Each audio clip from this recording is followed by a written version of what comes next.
Y Santiago empezó hablándonos de la actitud que deberíamos tener frente a los problemas, qué hacer cuando uno se enfrenta a una situación difícil, y luego dice, busque sabiduría. Y de repente, ¡pum!, en el versículo que vamos a ver hoy, en el versículo 9, empieza a hablar de los ricos, de los ricos y de los pobres.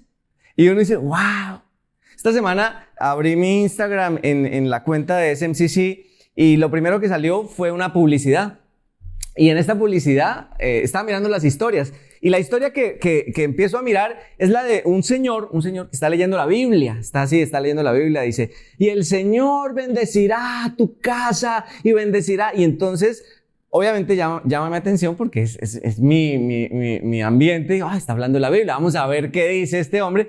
Y apenas termina de leer lo que está diciendo la Biblia, cierra, dice, voy a ofrecerte mi curso para adquirir riqueza comprobada. Entonces, es una locura porque este tema del dinero y este tema de la riqueza, si bien uno no sabe quién se copia de quién, si los influencers de moda, o sea, si la voz cultural hoy se copia de lo que hablan muchos supuestos predicadores de la riqueza, o los supuestos predicadores de la riqueza se copian de lo que hablan los de afuera, porque se escuchan igual. Si uno no supiera que son de una iglesia, parecería que están vendiéndole un curso también. Y Santiago entonces va a empezar a hablar acerca hoy de los ricos y de los pobres. Y quiero que entienda esto. Siempre alrededor de los ricos y de los pobres, de este concepto de riqueza y de pobreza, ha habido mucha como mala información o muchas creencias. Desde el tiempo de Jesús, por ejemplo, mucha gente culturalmente suponía que ser rico era como contar con el favor de Dios, porque si usted era rico, se suponía que Dios lo había bendecido. Y no es que no tenga cierta lógica, porque la Biblia habla mucho acerca de la bendición de Dios, tanto en lo espiritual como en lo material, ¿no? Pero llega un punto en la cultura donde a los ricos se les veía como personas favorecidas por Dios, y a los pobres, que son lo opuesto, ¿cómo se les veía? Como las personas a las que Dios les cargaba la mala, ¿no? Porque, o sea, si este es la bendición, ¿el otro qué es? Al que Dios le está cayendo más duro. Así que, al hablar de ricos y pobres, debo entender que la Biblia me menciona un gran espectro. Hay ricos que son ricos en sus bienes, pero también hay ricos que son ricos en lo que tienen inmaterial, ¿no? Y hay pobres que son pobres de espíritu, porque usted se va a dar cuenta que la Biblia menciona que a veces habla de los pobres, pero no está refiriendo a una pobreza material, sino a una pobreza espiritual. Y dice, bienaventurados los pobres de espíritu. Pero también habla de los pobres que no tienen nada, como cuando Jesús le dijo a Judas, oiga, los pobres siempre los van a tener entre ustedes, hablando de los que no tenían, ¿cierto? Así que hay que tener este concepto, le boto un poquito más. Para muchos, entonces, la idea de ser pobre también se convirtió en otro punto de la vida, como en ser espiritual. Entonces hubo un momento de la cultura en donde ser pobre era ser espiritual, y por eso hacían votos de pobreza. Y usted escucha, sí ha escuchado los votos de pobreza que muchos hicieron, ¿no? Entonces, ¿por qué? Porque en algún momento Jesús a uno que otro rico le dijo, venga, deje todo lo que tenga y sígame. Entonces eso quiere decir que para ser espiritual yo necesito ser pobre físicamente. Pero la Biblia no habla de eso. Ahora, sobre los pobres y los ricos tengo algo más que decir. Hay pobres que son pobres por irresponsables. Porque según Proverbios no trabajan y son perezosos. Según Proverbios, ¿no? Uno empieza a buscar pobres en Proverbios. Dice, quédese ahí todo el día durmiendo, un poquito más de descansar. Proverbios 6, un poquito más de dormir y tome que la pobreza lo va a atacar como un vagabundo en la calle. Así dice Proverbios 6, ¿no? O sea, es tremendo. Y hay pobres que son pobres porque el mundo es así, porque hay miseria en el mundo. Hay pobres que son pobres no porque ellos tengan la responsabilidad, sino porque ocurren cosas exteriores a ellos que hacen que vivan la pobreza, ¿cierto? Si hay un desastre natural, si hay una guerra, si hay muchas cosas, si hay una crisis en la economía. Ahora, de los ricos se dice que hay ricos porque son sabios y saben hacer las cosas, ahorran, trabajan. Hay ricos que son ricos por su sabiduría, pero también Proverbios y el resto de la Biblia nos dice que hay ricos que son ricos por ladrones. Porque le roban al pobre, por eso es que también hay pobres, ¿sí se da cuenta? Y porque abusan, porque no pagan los salarios, entonces hay ricos que por sabiduría, hay ricos que son ricos por malos. Entonces, ¿la vida cristiana qué es? Ahora sí quisiera que mirara esto. La vida cristiana, escuche bien esto, según lo que hoy vamos a entender que Santiago nos dice, la vida cristiana no consiste en ser rico o en ser pobre. La vida cristiana consiste en encontrar en Jesús nuestro motivo ¿de qué? ¿Usted puede leerlo conmigo? Seguridad, sabiduría y provisión. ¿En qué consiste la vida cristiana? ¿Promete Dios riqueza para todo el que lo siga? No. ¿Promete Dios pobreza? No, tampoco. Quiero que lea los versículos conmigo que hoy vamos a estudiar junto con Fer, que son 2 textos que hablan sobre el rico y sobre el pobre, ¿no? Entonces, quiero que lea conmigo este versículo. Dice, y esto ya es Santiago, capítulo 1, versículo 9 y 10. Dice, vamos a leerlo todos juntos, ¿podemos? Sí, dicen, los creyentes que son pobres pueden estar orgullosos porque Dios los ha honrado. Y los que son ricos deberían estar orgullosos de que Dios los ha humillado. Wow. Y aquí termina con este pedacito más. Ya no se asuste usted, tranquilo. Y un poquito más dicen, Él los ha humillado. ¿Cómo los ha humillado? Dice ahí, bueno, se marchitarán como una pequeña flor de campo. Cuando el sol calienta mucho y se seca el pasto, la flor pierde su fuerza, cae y desaparece su belleza. De la misma manera se marchitarán los ricos junto con todos sus logros. Este capítulo tuvimos que estudiarlo, usted no se imagina meterle diente a esto. ¿Qué quieres enseñarnos, Santiago? ¿Qué quieres decirnos? Así que nos vamos con esta primera parte de por qué o quiénes, que son los pobres, y por qué deberían sentirse orgullosos. Así que usted nos ilustra, Fer. Ok, yo los ilustro. Vámonos a Santiago 1:9. Los pobres, dividámoslo en 2, ¿sí? En la que sigue, los pobres, ahí en esta, quedémonos en esta. Y este versículo me resalta unas palabras importantes. Qué chévere que podamos mirar cada palabra y de esa manera podemos entender un poco más. Dice, los creyentes que son pobres pueden estar orgullosos porque Dios los ha honrado. Orgullo y honra. Orgullo y honra, algo importante que le dice a los pobres. Pero cuando yo pienso en las situaciones de escasez, creo que son comunes a todos nosotros. O sea, en algún momento hemos estado en esas situaciones de escasez. Si lo hemos estado y lo hemos vivido, sabemos lo difícil que es. O sea, es una cosa tremenda. Muchas personas tienen heridas profundas por causa de esos momentos tan difíciles. Inclusive algunas personas podrían estar viviendo estas situaciones en este mismo instante. Y sin embargo, pareciera que no hubiese manera de enlazarlo con algún tipo de orgullo. ¿Cómo podría estar orgulloso por esas cosas tan complicadas y tan difíciles de la vida? Pero es particularmente por algo. Es porque Dios lo ha honrado. Una pregunta que podríamos hacernos es ¿por qué? Así que podemos observarlo en la pantalla. ¿Por qué? El pobre, que en Santiago lo referencia como de humilde condición, puede estar orgulloso porque su necesidad y debilidad son el motivo que Dios usa para llevarlo a buscar, a creer y a depender. En Mateo 5:3, el Señor Jesucristo nos habla cuando habla acerca de los pobres de espíritu. Bienaventurados los pobres de espíritu. Estos que reconocen su falencia, su escasez, de necesidad de Dios, porque de ellos es el reino de los cielos. Bueno, aquí podríamos decir de alguna forma, el Señor Jesucristo está hablando del pobre del espíritu, pero no del pobre en cuanto a cuestiones económicas. Sin embargo, Santiago sí se refiere al pobre en cuanto a la escasez económica. Por eso podemos verlo en la pantalla en el versículo siguiente. Escúchenme, amados hermanos, ¿no eligió Dios a los pobres de este mundo para que sean ricos en la fe? Y aquí sí se está refiriendo a estas personas que en algún momento están viviendo situaciones de escasez. Nos podrían estar hablando en este momento. Y dice, ¿no son ellos los que heredarán el reino que Dios prometió a quienes lo aman? ¿Se acuerdan que tanto Jesucristo como Santiago se refirieron a esa herencia? Y es que el por qué debería estar orgulloso. Mire que el versículo que está allá en la columna nos está hablando de lo que Dios quiere que nosotros entendamos. Los creyentes que son pobres pueden estar orgullosos porque Dios los ha honrado. ¿Y de qué honra está hablando? De esta la que está hablando Santiago en el capítulo 2:5, de ser ricos en la fe, de que van a heredar el reino de los cielos. La riqueza de la que está hablando es esa única riqueza que puede dar Dios cuando honra a las personas que viven en escasez. Y está hablando de la oportunidad de conocer de Jesucristo, de la oportunidad de tener una fe profunda en Jesús y disfrutar de que para Él le corresponde como herencia lo más grande, lo que realmente tiene valor, que es el reino de los cielos. Noten que la última parte del versículo dice que no necesariamente es para todos. O sea, no todos los pobres van a recibir esa herencia y no todos los pobres viven en la fe, porque es para los que lo aman. Está hablando del pobre que en su corazón ha hecho este esfuerzo por amar a Dios, por seguir su camino.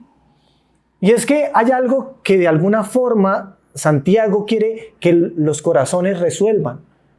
Y es que si esta persona ama a Dios con todo su corazón y aún vive en situaciones de escasez profunda y le pregunta a Dios, Dios, ¿por qué? Es que yo he trabajado durante años, al igual que otras personas que tienen mucho más. Dios está diciendo, tú deberías sentirte orgulloso. Y hay algo de lo por cual sentirte orgulloso. Y tiene que ver con lo que yo he hecho en ti, con lo que yo puedo hacer en ti cuando tú crees en mí. Porque yo te podría convertir en hijo mío. El reino te lo podría dar y podrías tener mi provisión y podrías tener mi sabiduría y podrías tener mi restauración.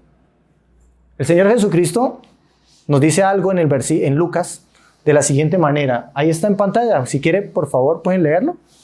Dice, luego miró Jesús a los que estaban allí y les dijo, no vivan siempre con el deseo de tener más y más. No por ser dueños de muchas cosas se vive una vida larga y feliz. Pensando en estas situaciones difíciles que hemos vivido, situaciones en las que ha faltado, la parte económica es algo complicado. El Señor nos está diciendo, tú puedes estar orgulloso de cosas más importantes, porque yo quiero que ustedes pongan su mirada en lo que Dios puede hacer. El por qué es porque Dios te puede honrar, dándote un lugar especial. Así que no te sientas menos, nunca más. Si alguna vez, no sé, en tu familia no te han dado el aprecio correcto porque tú tienes menos, no sé si en el trabajo, en el lugar donde estás, te han tratado mal por ser pobre, por vivir en escasez, te han humillado, pues Dios dice, conmigo no es así. Conmigo es mucho más importante la honra que yo doy y tiene que ver con la fe en mí y tiene que ver con el reino. Y me gustaría parar aquí y hacer una pequeña oración. Dirijámonos a Dios y a nuestro Señor Jesús. Señor Jesucristo, en algunos momentos nos hemos sentido profundamente afectados por situaciones de escasez. Pero ahora queremos, Dios, entender que podemos estar orgullosos por conocerte a ti. Te damos gracias por lo que tú quieres darnos, por esa honra que tú nos das al permitirnos tener una fe profunda en ti. Queremos creer profundamente en ti. Estamos orgullosos, Señor, porque tú eres el que nos lleva y nos regalas tu reino. Te damos gracias. Amén y amén. Y habría algo que sería muy chévere, porque si Santiago habla acerca de la práctica de la fe, ¿cómo podemos en práctica este versículo que siempre vemos allá en la columna? Practica tu fe. Tu pobreza no es motivo de vergüenza, porque desde tu necesidad puedes encontrar en Dios seguridad, sabiduría y provisión. Y es que no podemos omitir que estos estados de la vida de abundancia o de escasez nos marcan a todos. Puede que usted sea el adulto que es por algo que lo marcó en su infancia acerca de la abundancia o de la escasez que tenía. Muchos de los sueños que usted tiene y de las heridas y frustraciones que tiene, mucho del adulto que usted es, tiene que ver con si ya sanó o no esa vergüenza que usted sintió o ese orgullo que usted sintió de lo que tal vez tuvo o tenía. Pero cuando llegamos a Cristo, la cosa empieza a cambiar, porque Jesús empieza a decirnos, conmigo la forma de ver la vida es distinta, la perspectiva cambia. ¿Y cómo cambia entonces la perspectiva de un cristiano con respecto a la abundancia y la escasez? Y usted con esto llegamos siempre al final, pero antes de seguir, recuerde eso, la vida cristiana no consiste en ser rico o en pobre, porque al final el significado de su vida y la felicidad de su vida no se va a determinar por la abundancia o la escasez material que usted tenga, sino por haber encontrado en Jesús su seguridad. Sin embargo, estamos programados y luchamos y sufrimos mucho por eso. ¿Quién no ha escuchado en su mente alguna vez esa frase sabia que alguien dijo y se le quedó grabado a todo el mundo? Digo sabia, entre comillas, que es mejor ser rico que pobre. ¿Sí la ha escuchado alguna vez? Y esto fue como alguien que la dijo, alguien conocido y lo dijo, es mejor ser rico que pobre. Y entonces uno se ríe porque obvio, pero delante de la perspectiva de Dios no es tan obvio. Porque todo depende de si para ti eso que tienes, o sea, cuál es tu motivo de orgullo y cuál es tu motivo de vergüenza. Entonces llegamos a la parte 2 o a la otra cara de la moneda, que son los ricos. ¿Y qué pasa con los ricos? ¿Por qué Santiago dice esto? Que es lo que estamos viendo en el capítulo de hoy, ¿cierto? Dice, y usted puede leerlo conmigo, y los que son ricos deberían ser, ¿qué? Deberían estar orgullosos ¿de qué? De que Dios los ha humillado. Se marchitarán como una pequeña flor de campo. ¿Está Dios en contra de la riqueza? ¿Creemos nosotros en un evangelio de pobreza en donde debemos renunciar a todo lo que tenemos porque es que los pobres son los espirituales, los pobres materiales? No, porque el evangelio no nos lleva hacia allá.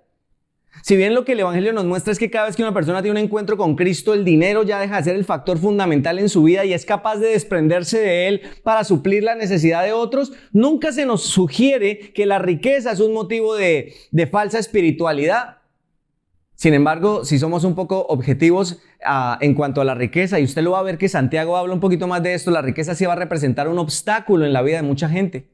Al igual que la pobreza, lo va a ver, pero la riqueza también representa un peligro. Así que afirmar y creer que es mejor ser rico que pobre es una afirmación muy a la ligera. No es así. Ahora preguntémonos, ¿por qué el rico debe sentirse orgulloso? ¿Y por qué Dios lo ha humillado? ¿Cierto? ¿Por qué? Esta es la pregunta, ¿por qué? ¿Por qué Santiago dijo que el pobre debía sentirse orgulloso? ¿Y por qué Santiago dice que el rico debe sentirse orgulloso? Y dice esto, el rico de condición humilde, es bonito como lo describe la NBI. Del pobre dice de humilde condición y del rico, la NBI dice de condición humilde. ¿Por qué ser rico es una condición humilde? Dice, el rico puede estar orgulloso porque aun cuando su esplendor es pasajero, él confía y descansa plenamente en Dios. Así que quiero que entienda cómo es que Santiago está direccionando esto en cuanto a que Dios humilla al rico. ¿De qué forma humillar al rico si no es que se está oponiendo a la riqueza? No es eso. Ok, entonces entendámoslo. En el siguiente versículo, él dice, esto está pegado, 9:10 y este es el 11. Dice, ¿qué pasa con las riquezas? Y a mí esto me encantó. Dice, cuando el sol calienta mucho y se seca el pasto, la flor pierde su fuerza, cae y desaparece su belleza. De la misma manera se marchitarán los ricos junto con todos sus logros. ¿Sabe que a través de toda la Biblia usted va a encontrar que la riqueza tiene una connotación siempre pasajera? Siempre la riqueza tiene una connotación pasajera. Por eso en el versículo que leemos de cómo los ricos pueden estar orgullosos, dice que ellos se marchitan como una pequeña flor. El esplendor de la abundancia siempre es temporal. El esplendor de la abundancia siempre es temporal. Tal vez usted abunda hoy en salud, tal vez usted abunda hoy en belleza, no todo es cierto porque uno ya está más... Sí, pero sí, uno abunda y de lo que uno abunda, cualquier cosa que tiene abundancia en esta tierra es temporal. Y entre más rápido lo entendamos va a ser más fácil para nosotros. ¿Por qué? Porque vamos a poder estar orgullosos, no del esplendor que tenemos, sino de quién provee el esplendor, sino de en quién podemos confiar, tengamos o no tengamos. Así que al rico se le ha dado una condición humilde. ¿Cuál es? Administrar algo que es temporal. Porque el Proverbios habla del rico como alguien que administra bien. Y es tensionante, si usted tiene una abundancia, saber que eso que usted tiene siempre tiene que estarlo cuidando porque se le va por todos lados. Por eso hay que capacitarnos en administración financiera. Hay que empezar a ser mejores administradores. ¿Por qué? Porque la riqueza siempre es temporal.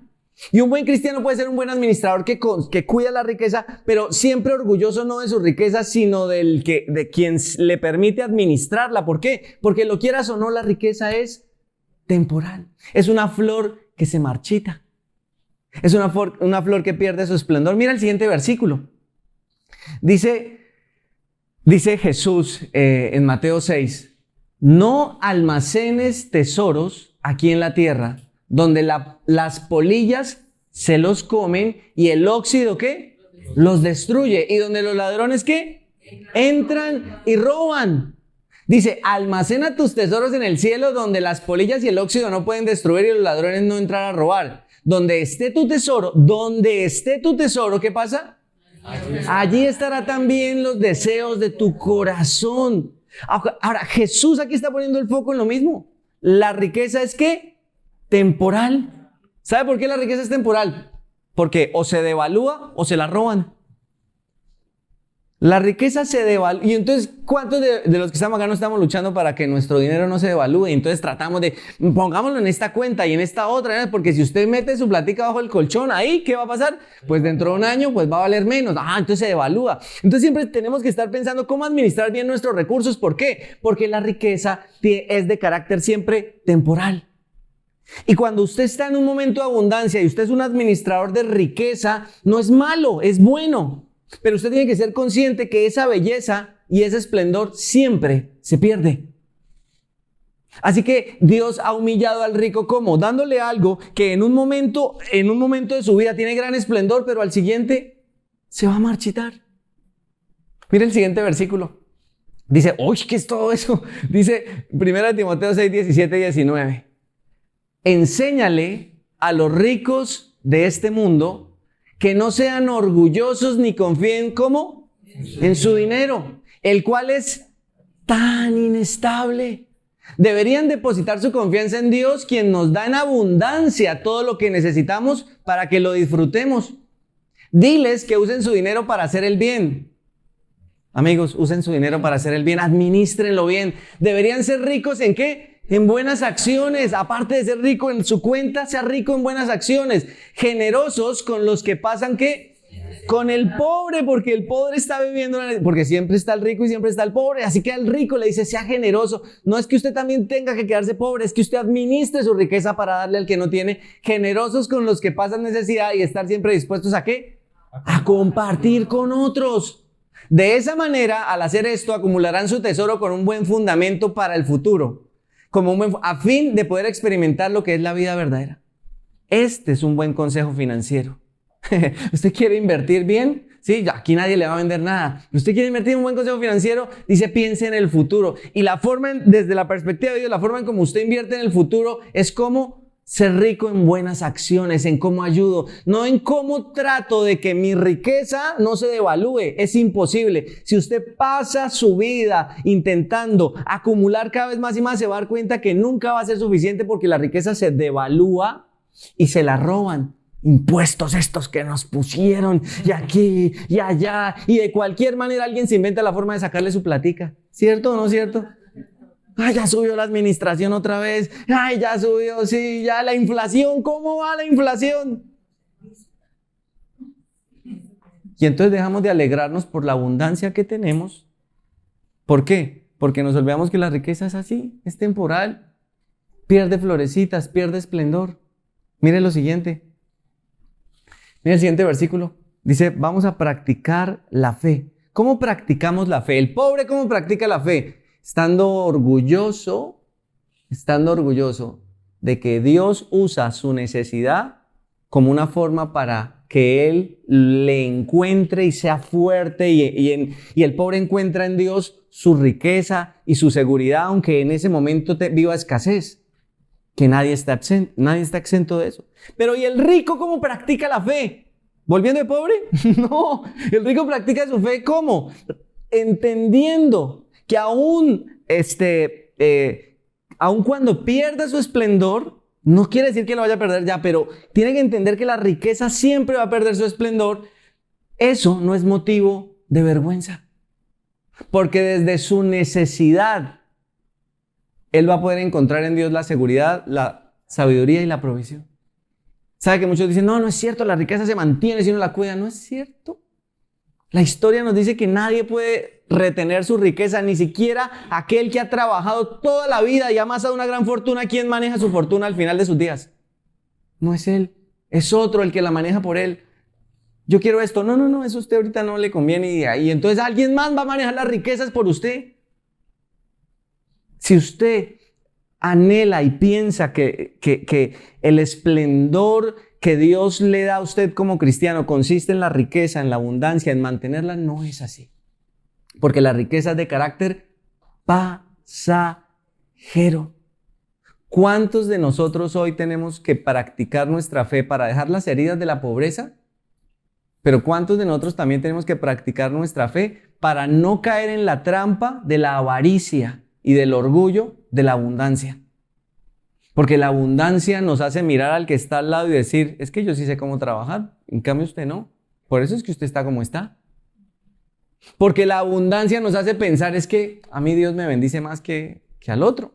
Porque la abundancia me hace pensar, a mí me está yendo mejor en la vida. Es cierto que te está yendo mejor en la vida con tu abundancia, cómo está tu hogar, cómo está tu familia, cómo está esto.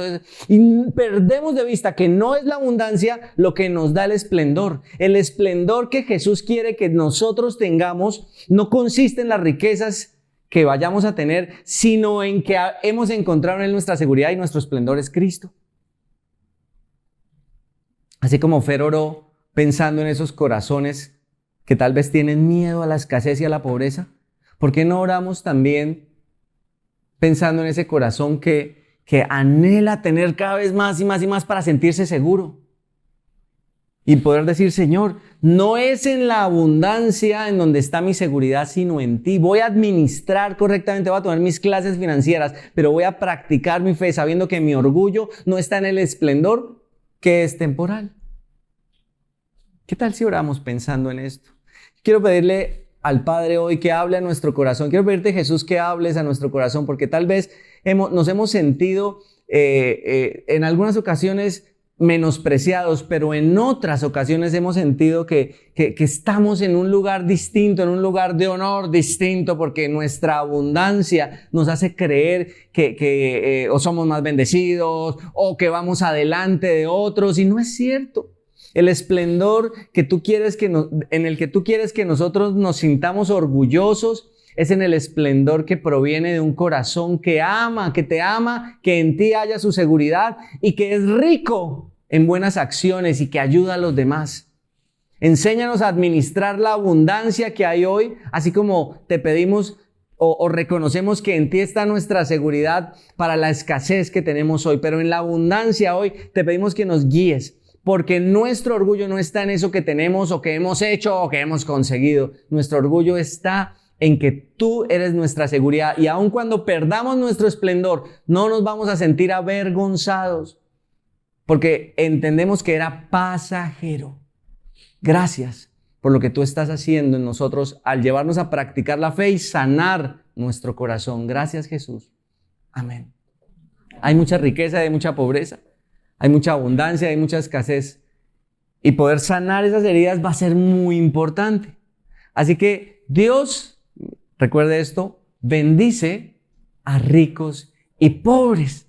Porque la vida cristiana no consiste en ser rico y en pobre, sino en encontrar en Cristo mi seguridad, mi sabiduría, mi provisión. ¿En qué momento de la vida está usted ahora? Todas sus acciones, ¿hacia dónde lo están llevando? Y si aún después de escuchar todo esto, usted dice, bueno, pero entonces, ¿qué oro? ¿Oro por ser rico o oro por ser pobre? ¿Qué hago? ¿Sí? ¿Qué será mejor, ser rico o ser pobre? Pues quiero que lea conmigo este texto de Proverbios, que de pronto le ayude un poquito a orar. Es de esos que está en Proverbios capítulo 30. Dice, Dios mío, antes de mi muerte concédeme solo 2 cosas. No me las niegues, dice.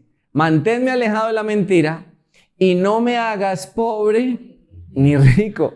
Aléjame de toda falsedad y dame solo el pan de cada día. Porque si llego a ser rico, tal vez me olvide de ti y hasta me atreva a decir que no te conozco. Y si vivo en la pobreza, puedo llegar a robar y así ponerte en vergüenza. Y digo, cuando leo este proverbio, digo, Dios mío, la vida cristiana no consiste en ser rico ni pobre. Ni Dios te está llamando a que demuestres tu espiritualidad aparentándola a través de o tener mucho o tener poco. Dios te llama hoy a ti a restaurar y a vivir en un esplendor de mostrar a Cristo en la abundancia o en la escasez. Pablo dijo, yo sé vivir, yo sé lo que es vivir en abundancia, sé lo que es vivir en escasez. No se sienta avergonzado, ni por ser rico ni por ser pobre, no se sienta avergonzado, siéntase orgulloso, pero orgulloso de lo que Dios le está dando, la honra de conocerlo a Él y la honra de poder darlo a conocer a otros a Él también a través de sus recursos.